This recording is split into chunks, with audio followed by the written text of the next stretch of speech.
امام رضا علیہ السلام جن کا لقب ہے غریب الغربا، یہ غریب اردو والا غریب نہیں بلکہ غریب الوطن ہے، جو وطن سے بہت دور ہو۔ ہمارے تمام وہ امام جو مدینے سے دور ہیں وہ غریب الوطن ہیں، لیکن ان میں غریب الغربا امام رضا علیہ السلام ہے۔ پوچھا مولا آپ غریب الغربا کیوں ہیں؟ کہا میرے جد علی بن ابی طالب کے پاس جناب آدم و نوح ہیں، حسین کے پاس علی اکبر ہیں، عباس ہیں، قاسم ہیں، سب موجود ہیں۔ کہا میرے بابا کے پاس میرا بیٹا موجود ہوگا، امام موسیٰ کے پاس امام محمد تقی ہیں، امام علی نقی کے پاس امام حسن عسکری۔ کہا لیکن میرے پاس نہ میرا کوئی بھائی ہے نہ بہن ہے، میں بالکل تنہا ہوں، میں بالکل اکیلا ہوں، میرے پاس کوئی نہیں، میں غریب الغربا ہوں۔ جب دیبل خزائی نے مرثیہ لکھا نا سارے اہل بیت کا، تو امام سے کہا مولا میں نے مرثیہ لکھا ہے۔ امام نے کہا میں کچھ شعر اضافہ کر دوں؟ کہا مولا آپ میرے مرثیے میں شعر کا اضافہ کریں گے؟ کہا ہاں۔ کہا فرمائیے۔ کہا وَقَبْرٌ بِطُوسٍ يَا لَهَا مِن مُصِيبَةٍ، کہا ایک طوس میں قبر ہے جس کی مصائب بہت زیادہ ہیں۔ کہا مولا طوس میں کس کی قبر ہے؟ کہا یہ میری قبر بنے گی۔ کہا مولا آپ کی قبر طوس میں بنے گی؟ کہا ہاں۔ کہا مولا پھر آپ غریب الغربا کیوں ہیں؟ کہا کوئی میرے پاس نہیں ہوگا، میں بہت دیر تک تنہا رہوں گا، میری ساری بہنیں میرے بھائی راستے میں شہید کر دیے جائیں گے۔ آپ نے دیکھا بہنوں کو بھائیوں سے بڑی محبت ہوتی ہے۔ جناب زینب کبریٰ نے سنا نا کہ امام حسین کربلا جا رہے ہیں، کہ بھیا میں آپ کے ساتھ جاؤں گے۔ جب آئی نا جناب عبداللہ بن جعفر طیار کے پاس، کہا عبداللہ میرا بھائی حسین کربلا جا رہا ہے، مجھے اجازت دے دو، میں جانا چاہتی ہوں۔ کہا زینب میں روکوں گا نہیں، لیکن میں بہت بیمار ہوں، مجھے تمہارے سہارے کی ضرورت ہے۔ تو جناب زینب نے ایک جملہ کہا عبداللہ اگر آپ روکیں گے نا تو میں کربلا نہیں جاؤں گی، میں رک جاؤں گی، لیکن عبداللہ یاد رکھیے گا میں بھائی کے بغیر زندہ نہیں رہ سکوں گی، میں مر جاؤں گی، میں حسین کے بغیر زندہ نہیں رہ سکتی، میں مر جاؤں گی۔ راوی کہتے ہیں سب علماء نے لکھا ہے کہ جناب زینب جو ہر روز امام حسین کو دیکھتی تھی، جب میدان کربلا سے بی بی چلی نا تو کہا کہ بھیا میں آپ کے لاشوں کو چھوڑ کے جا رہی ہوں، میں آپ کے بغیر جی نہیں سکوں گی۔ لیکن روایت کے الفاظ ہیں کہ بی بی نے ایک مرتبہ بھی کبھی سر اٹھا کے امام حسین کے سر کو نہیں دیکھا، جو نیزے پہ بلند تھا نا کبھی سر کو اٹھا کے دیکھتی نہیں تھی۔ جب کسی نے پوچھا آپ سر اٹھا کے دیکھتی کیوں نہیں ہیں آپ امام حسین کے بغیر زندہ نہیں نہ رہ سکتی، تو سر کو دیکھ لیا کریں۔ کہا نہیں میں جب سر اٹھاتی ہوں نا تو میں دیکھتی ہوں کہ نامحرموں کا مجمع ہے، میں اس لیے سر دوبارہ جھکا لیتی ہوں۔ جب واپس بھی آئیں تو ایک ہی شکوہ کیا، کہا نانا آپ کی امت نے میرا پردہ لوٹ لیا تھا، اجرکم اللہ۔ تو کچھ بہنوں کو بھائیوں سے بڑی محبت ہے، ایک جناب زینب کبریٰ ہیں جنہیں بھائی سے بڑی محبت ہے، ایک اور بہن ہے جسے بھائی سے بڑی محبت تھی۔ میں پیش کروں آپ کے سامنے الفاظ، میری بہنیں بیٹیاں بیٹھی ہیں، جملے کو میں پیش کرتا ہوں۔ سید نعمت اللہ جزائری نے انوار نعمانیہ میں لکھا کہ اس بہن نے خط لکھا میدان کربلا میں اور قاصد سے کہا میرے بابا کو خط دے دینا، وہ عراق گئے ہیں۔ کہا علامت کیا ہے آپ کے بابا کی؟ کہا میرے بابا کے دائیں طرف میرے چچا عباس کھڑے ہوں گے، بائیں طرف میرا بھیا علی اکبر کھڑا ہوگا، کہا دونوں بہت خوبصورت ہیں، میرے بابا مسند پہ بیٹھے ہوں گے۔ میرے بابا صرف ایک جملہ کہنا، بابا اب میں بیمار نہیں، مجھے بلا لو۔ راوی کہتا ہے کہ میں سارے مسائل نہیں پڑھوں گا امام رضا کے، صرف 2 جملے پیش کروں گا۔ راوی کہتا ہے کہ جب وہ پہنچا نا، قاصد پہنچا، سید نعمت اللہ جزائری نے علامہ مجلسی کے داماد ہیں، بہت بڑے محدث ہیں، وہ کہتے ہیں کہ جب پہنچا نا قاصد ایک مرتبہ میدان کربلا میں تو جناب علی اکبر کا لاشا پڑا تھا۔ اس نے فوراً سوال کیا اس میدان میں حسین کس کا نام ہے؟ کہ وہ جو سامنے ایک لاش کنارے بیٹھا رو رہا ہے نا اس کا نام حسین ہے۔ وہ قریب آیا، کہا کہ آپ کی بیٹی نے خط لکھا ہے آپ کے نام۔ سید نعمت اللہ جزائری کہتے ہیں کہ امام حسین نے خط کو لیا، کچھ دیر تک روتے رہے، ایک مرتبہ اسی خط کو امام حضرت علی اکبر کے سینے پہ رکھا، جیسے خط کو رکھا نا تو لاشا تڑپنے لگا۔ امام حسین نے خط پڑھا، آج تک کوئی بتا نہیں سکا کہ خط میں لکھا کیا تھا۔ امام حسین نے کہا یہ میری بیٹی کو خط لوٹا دینا۔ کہا آج جواب کیا ہے؟ کہا یہ جو اس پہ خون لگا ہے نا یہی جواب ہے۔ اس بہن کو بھی بھائی سے بڑی محبت تھی۔ پیش کروں تیسری کون سی بہن ہے جسے بھائی سے بڑی محبت ہے؟ اس بی بی کا نام ہے فاطمہ معصومہ یا معصومہ قوم۔ جب امام رضا چلے گئے نا مدینے سے، اس بہن نے کہا اپنے سارے بھائیوں کو بلا، 18 بھائی تھے، ایک بھائی مشہد چلا گیا تھا، کہا اے میرے بھائیوں مجھے میرا بھائی رضا بہت یاد آتا ہے، کوئی رات ایسی نہیں گزرتی جس میں اپنے بابا سے شکوہ نہ کروں، بابا میرا بھائی چلا گیا۔ میں باب الحوائج سے کہتی ہوں، اے میرے بابا موسیٰ کاظم، میرا بھائی رضا بھی چلا گیا۔ بابا میں ہر عید پہ آپ کو یاد کیا کرتی تھی، بابا اب تو میرا بھائی بھی چلا گیا۔ سب بھائیوں سے رو کے کہا مجھے میرے بھائی رضا سے ملا دو۔ سارے بھائی تیار ہوئے، کہا آؤ بہن ہم آپ کو مشہد لے چلتے ہیں، خراسان لے چلتے ہیں۔ کچھ بہنیں کہنے لگی نہیں بی بی ہم بھی آپ کے ساتھ چلیں گے۔ ساری بہنیں تیار ہوئیں۔ ایک مرتبہ یہ مرو کے مقام پہ پہنچے، مامون کی طرف سے فوج بھیجی گئی، بی بی کے سارے بھائیوں کو شہید کر دیا گیا۔ کچھ بہنیں بھی شہید ہو گئیں، چند بہنیں باقی رہیں۔ ایک کنیز خادمہ ساتھ میں تھی۔ جب یہ چند بیویاں بچ گئی نا تو ایک قوم مقدس سے آدمی آیا تھا، کہ یہ بیویاں کون ہیں؟ کہا یہ امام موسیٰ کاظم کی بیٹیاں ہیں۔ کہا یہ کیوں آئی ہیں؟ کہا ان کا بھائی خراسان میں ہے۔ اب وہ سمجھ گیا کہ مولا کی تو شہادت ہو چکی ہے۔ کہا کہ یہاں قریب میں قم ہے، بی بی سے کہو میں بی بی کو قم لے جاتا ہوں۔ ایک مرتبہ جب چلنے لگے نا تو اس نے پوچھا، اس کنیز سے پوچھا، کہا کیا بات ہے، جہاں یہ بیویاں پاؤں رکھتی ہیں یہ زمین سرخ کیوں ہو جاتی ہے؟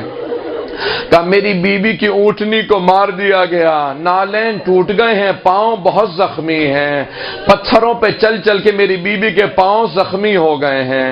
جہاں بیوی پاؤں رکھتی ہیں زمین سرخ اس لیے ہو جاتی ہے کہ پاؤں سے خون بہ رہا ہے۔ اس نے بیوی کو قم کے باہر روکا، کہا قم والو یہ سارے حجاب اتار دو، کالے پرچم اتار دو۔ کہا کیوں؟ کہا کہ امام رضا کی بہن پردیس میں آئی ہے، مدینے سے چلتی ہوئی آئی ہے، بہن کو پردیس میں بھائی کی شہادت کی خبر نہ دینا۔ قوم والوں نے سارے سہ پرچم اتار دیے۔ آج بھی بی بی کے حرم کے قریب جب جائیں گے نا، ایک گھر ہے اسے بیت النور کہا جاتا ہے، وہاں بی بی اپنی عبادت کر رہی تھی محراب میں۔ اچانک بی بی کے کانوں میں آواز گئی، کوئی خاتون کہہ رہی تھی ہائے مولا رضا مارا گیا، ہائے مولا کو زہر دے دیا گیا۔ بی بی نے اپنے خادمہ کو آواز دی، کہ ذرا جا کے اس خاتون کو بلا کے لا، یہ بار بار کیوں کہہ رہی ہے میرا مولا رضا مارا گیا؟ بی بی نے بلایا کہ کس مولا رضا کی بات کر رہی ہو؟ اس خاتون نے کہا بی بی آپ کیسی شیعہ، آپ کو نہیں معلوم ہمارے 8ویں امام کو زہر دے دیا گیا۔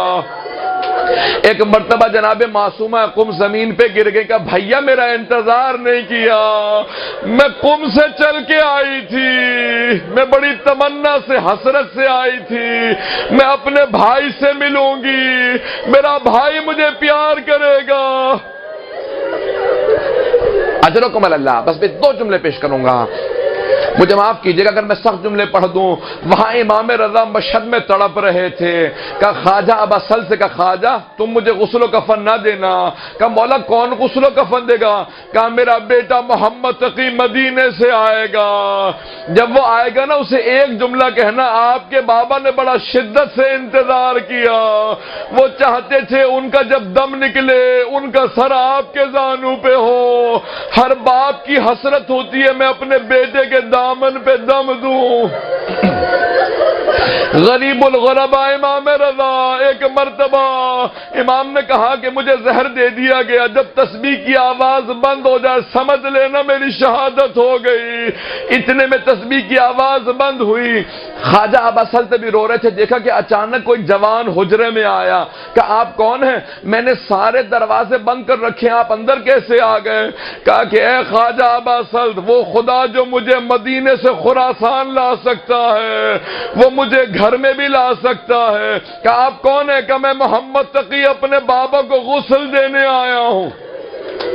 امام محمد تقی حجرے میں گئے، کہا کہ مولا میں پانی لاؤں کا؟ نہیں، حوض کوثر سے پانی آئے گا، جنت سے حنوط کا کافور آئے گا، میرے بابا کے لیے جنت سے کپڑا آئے گا۔ خواجہ ہٹ جاؤ، معصوم کو صرف معصوم غسل دے سکتا ہے۔ لیکن ایک مرتبہ امام تڑپ کے رونے لگے، کہا ہائے میرے جد حسین، آپ کا لاشا تپتی ریت پہ پڑا رہا، 3 دن تک بے گور و کفن۔ ایک بیٹی بار بار رو کے کہتی تھی او مسلمانوں یہ تمہارے نبی کے بیٹے نواسے کا جنازہ ہے، کوئی میرے بابا کو دفنا دو، میرے بابا کا لاشا تپتی ریت پہ پڑا ہے۔ اجرکم اللہ۔ آخری جملے کی میں زحمت دوں گا، جب 13 محرم کو امام سجاد آئے نا، وہاں سارے بنی اسد کے مرد کھڑے تھے، ان کی خواتین نے کہا تھا جب ہم پانی بھرنے گئے ہمیں کسی بی بی کے رونے کی آواز آ رہی تھی، اور مسلمانوں میں تمہارے نبی کی نہ بیٹی ہوں، میں نے چکیاں پیس کے پالا تھا۔ اجرکم اللہ۔ بس بھی 40 کے ایام میں امام سجاد پہنچے، جب پہنچ گئے 13 محرم کو تو ایک مرتبہ سارے بنی اسد پوچھنے لگے، کہا کہ آپ کون ہیں؟ کہا میں لاشیں دفنانے آیا ہوں۔ کہا سارے لاشوں کے سر قلم کر لیے گئے، ہمیں معلوم نہیں کون سا لاشا کس کا ہے۔ کہا میں بتاتا جاتا ہوں تم دفناتے جاؤ۔ کہا قیدی یہ لاشا کس کا؟ یہ حبیب ابن مظاہر کا لاشا ہے۔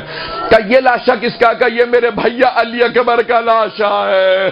کہا قیدی ایک لاشا فرات کے کنارے پڑا ہے، کہا وہ میرے چچا عباس کا لاشا ہے، اسے وہیں دفنا دو۔ پھر کہا اے بنی اسد کے مردوں سب دور چلے جاؤ، میں اپنے بابا کو خود دفناؤں گا۔ کہا کیسے دفنائیں گے؟ کہا مجھے ایک چٹائی لا دو۔ ایک مرتبہ چٹائی کو امام نے زمین پہ بچھایا، ایک مرتبہ لاشے کو اسی چٹائی پہ رکھا، کہا سب ہٹ جاؤ۔ کہا آپ کیا کر رہے ہیں؟ کہ جب میرے بابا کے سینے پہ گھوڑوں کو دوڑایا گیا، لاشے کے اعضاء جدا ہو گئے، میں اپنے بابا کے اعضاء کو جمع کروں گا، اس چٹائی پہ رکھوں گا۔ جب سارے اعضاء جمع کر لیے امام نے آواز دی، اے میرے جد رسول خدا، اے میرے دادا علی مرتضی، اے میرے چچا حسن مجتبیٰ، میری مدد کرے میں لاشیں دفناؤں۔ الا لعنت اللہ علی القوم الظالمین۔ وَسَيَعْلَمُ الَّذِينَ ظَلَمُوا أَيَّ مُنقَلِبٍ يَنقَلِبُونَ۔ میں معذرت چاہوں گا، میں نے سخت جملے کہے ہیں، لیکن میں ایک واسطہ دے کے دعا کروں گا، سب ہاتھوں کو بلند کر کے صرف ایک دعا کا جملہ۔ پروردگارا واسطہ اس لحظے کا۔ ایک بہت بڑے مرجع تقلید نے کہا جو امام حسین کی زیارت کے لیے جائے نا، اسے کہہ دینا کہ دیکھو سونے چاندی کی زری دیکھ کے، روشنی دیکھ کے کبھی دھوکہ نہ کھانا، وہ جو قبر میں لاشا پڑا ہے نا وہ بڑا زخموں سے چور چور ہے، وہ لاشا بڑا زخموں سے چور چور لاشا ہے۔ امام سجاد نے سارے اعضاء کو جمع کیا، چٹائی پہ رکھا، پھر اس کے بعد کہا اے مردو دور ہٹ جاؤ، میں خود دفناؤں گا۔ خود امام سجاد قبر میں اترے، کٹے ہوئے گلے کے نیچے رسول عربی نے ہاتھ رکھے، ٹوٹی ہوئی پسلیوں کے نیچے علی مرتضیٰ نے ہاتھ رکھے، قدموں کے نیچے حسن مجتبیٰ نے جب لاشا اٹھایا نا، امام سجاد جب لاشا لینے لگے نا، چٹائی پہ رکھا لاشا، تو محسوس کر رہے تھے کوئی بی بی کنارے کھڑی ہے، بار بار کہتی ہے سجاد ذرا آرام سے لاشا لینا، میرے بیٹے کا لاشا بڑا زخموں سے چور چور ہے۔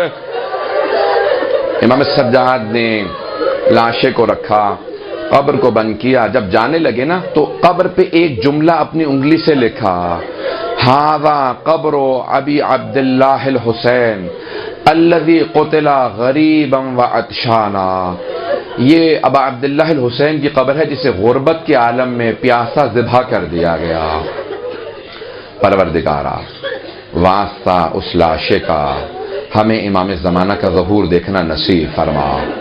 پروردگارا 40 کے ایام ہیں، پروردگارا انہی ایام میں بیویاں واپس آئی تھی نا، شام سے چلی تھی۔ بس بھئی آپ لوگ تو رونے کے بعد ابھی چپ ہو گئے نا، جب بی بی شام میں پہنچی نا تو جناب زینب بلند آواز سے رو رہی تھی، بار بار آواز ہے کہ ایک جملہ کہتی تھی، بھیا جب میں آپ سے ملنے آتی تھی آپ کھڑے ہو کے میرا استقبال کرتے تھے، بھیا میں بہت تھک کے آئی ہوں، میرے پاؤں بڑے زخمی ہیں، بھیا سب کچھ لٹ گیا، اب کچھ باقی نہیں رہا، مجھے سینے سے لگا لو۔ بی بی اتنا تڑپ رہی تھی، امام سجاد سے ایک جملہ کہا بیٹا سجاد مجھے میرے بھائی کی قبر کا نشان بتا دو۔ امام نے اپنی پھپھی کا بازو تھاما، کہا پھپھی اماں یہ میرے بابا کی قبر ہے۔ جب ساری بیویاں قبر پہ گر گئی نا، امام سجاد سمجھ گئے کہ اگر میں نے نہ روکا نا تو ان میں سے کوئی بیوی روتے روتے مر جائے گی، تو امام سجاد نے اپنی پھپھی کا بازو تھاما، کہا پھپھی اماں بس کیجیے۔ جب بازو پکڑ کے کھڑا کر دیا نا بیوی کو زبردستی، فوراً اٹھایا، کہا پھپھی اماں بس کیجیے، کب تک روئیں گی؟ تو بیوی نے کھڑے ہونے کے بعد ایک سوال کیا، بیٹا سجاد یہ میرے بھائی کی قبر کے ساتھ والی قبر کس کی ہے؟ کہا پھپھی اماں یہ میرے بھیا علی اکبر کی قبر ہے۔ بیوی دوبارہ گر گئی، پھر رونے لگیں، پھر ایک ایک قبر پوچھتی جاتی تھی، امام سجاد بتاتے جاتے تھے۔ میں صرف ایک واسطہ باب الحوائج کا دے رہا ہوں، تمام حاجات یہاں پہ قبول کی جائیں گی، میرا وعدہ ہے آپ سے۔ جناب عباس کا صرف ایک واسطہ دے رہا ہوں۔ امام سجاد نے ساری قبریں بتا دی۔ جناب زینب نے ایک سوال کیا، بیٹا سجاد آپ نے ہر شہید کی قبر بتائی ہے لیکن میرے بھیا عباس کی قبر کا نشان نہیں بتایا، میرے بھیا عباس کی قبر کہاں؟ کہ پھوپھی اماں میرے ساتھ چلیں، میرے چچا کی قبر فرات کے کنارے ہے۔ جب بیویاں چلنے لگی نا تو جناب زینب نے ساری بیویوں کا راستہ روک لیا، دونوں ہاتھ سامنے پھیلا کے کھڑی ہو گئی کہ بیویوں میرے بھیا عباس کو سب کچھ بتا دینا، بتا دینا ہمیں شرابی کے دربار میں لے گئے تھے، بتا دینا ہمیں تازیانے مارے گئے تھے، بتا دینا ہماری چادریں لوٹی گئی تھی، لیکن بیویوں مت بتانا سکینہ شام میں رہ گئی، میرے بھائی کی غیرت برداشت نہیں کرے گی۔ پروردگارا واسطہ اس لحظے کا جب بیویاں جناب عباس کی لاشیں پہ رو رہی تھی، جناب عباس کی قبر پہ گریہ کر رہی تھی۔ پروردگارا باب الحوائج کا واسطہ ہماری گنہگار آنکھوں کو امام زمانہ کی زیارت نصیب فرما۔ پروردگارا ہم سب کی عاقبت بخیر فرما، خلوص سے نیت سے دین کی خدمت کی توفیق عنایت فرما، ہم سب کو اخلاص کے ساتھ خدمت جناب سید الشہداء کی توفیق عنایت فرما، ہم جو مجالس پڑھیں جو ذکر کریں اپنی بارگاہ میں قبول و منظور فرما، ہم سب کی عاقبت بخیر فرما۔